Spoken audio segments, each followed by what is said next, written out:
গাইবান্ধায় উদ্বোধনের একদিনের মাথায় অন্ধকারে মাওলানা ভাসানী সেতু চুরি হয়েছে। সেতুর ল্যাম্পপোস্টে সংযোগ দেওয়ার ৩০০ মিটার বৈদ্যুতিক কেবল। এই বিষয়ে আরো জানবো, আমাদের সাথে যোগ দিচ্ছেন সহকর্মী জিল্লুর রহমান পলাশ। পলাশ, কেবল চুরির বিষয়ে প্রশাসন কি বলছে, একটু বিস্তারিত জানতে চাই।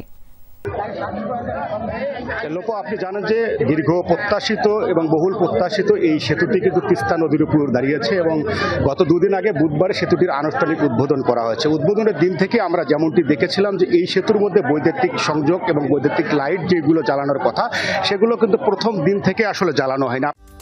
সর্বোচ্চ গ্যাস সাশ্রয়, যমুনা গ্যাস স্টোভ, আধুনিক, নিরাপদ ও দীর্ঘস্থায়ী। তাকে একটু আমি যদি দেখানোর চেষ্টা করি যে এই সেতুর স্থলে আমি ছিলাম হরিপুর চিলমারির যে সেতুটি, সেটির হরিপুর ঘাটের শুরুর অংশটাতে আমি দাঁড়িয়েছিলাম। সেই অংশটাতে মধ্যে দেখবেন এখনো কিন্তু মানুষ সেতু দেখতে আসছে এবং এখানে জনস্রোতের মতো একটি অবস্থা রয়েছে। তিল ধরনের মতো কোনো ঠাঁই নেই সেতুর উপরে, কিন্তু আপনি দেখতে পারবেন যে সেতুর উপরে যেগুলো ল্যাম্পপোস্ট দেওয়া আছে সেই ল্যাম্পপোস্টগুলো কিন্তু দৃশ্যমানভাবে থাকলেও দিন থেকে গতকাল রাত পর্যন্ত কিন্তু এগুলোর একটি বাল্বও জ্বালানি এবং এইখানে একটি ভুতুরে অবস্থা, অন্ধকারে অবস্থায় নিমজ্জিত হয়।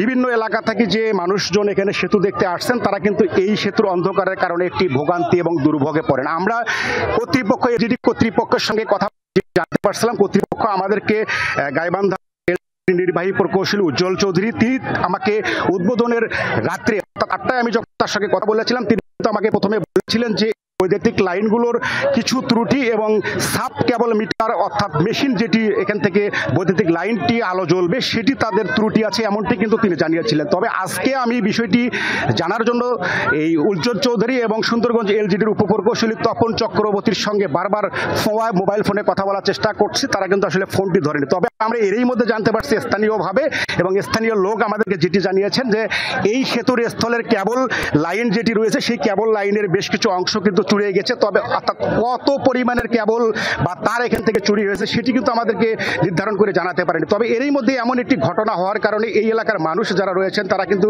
ক্ষোভ প্রকাশ করেছেন এবং এর জন্য এলজিডি যে কর্তৃপক্ষ রয়েছে অর্থাৎ ব্রিজ এই প্রকল্প সংশ্লিষ্ট যারা রয়েছে তাদের কিন্তু একটি গাফিলতি এবং অবহেলাকে তারা দায়ী করছে। সব মিলে বলা চলে এখানে বিভিন্ন শ্রেণী পেশার মানুষ আসছে, এখানে নদীতে তারা নৌকা নিয়ে ঘুরছে এবং সেতুর উপরে কিন্তু তিল ধরনের এখন পর্যন্ত থাইনি। সব মিলে বলা চলে যে দীর্ঘ প্রত্যাশিত এই বহুল প্রত্যাশিত এই সেতুটি হওয়ার পরে যে একটা ভুতুরে অবস্থা বিরাজ করবে লাইটিং এর সমস্যার কারণে, খুবই দুঃখজনক একটি ঘটনা। ধন্যবাদ পলাশ আমাদের সাথে যোগ দেওয়ার জন্য।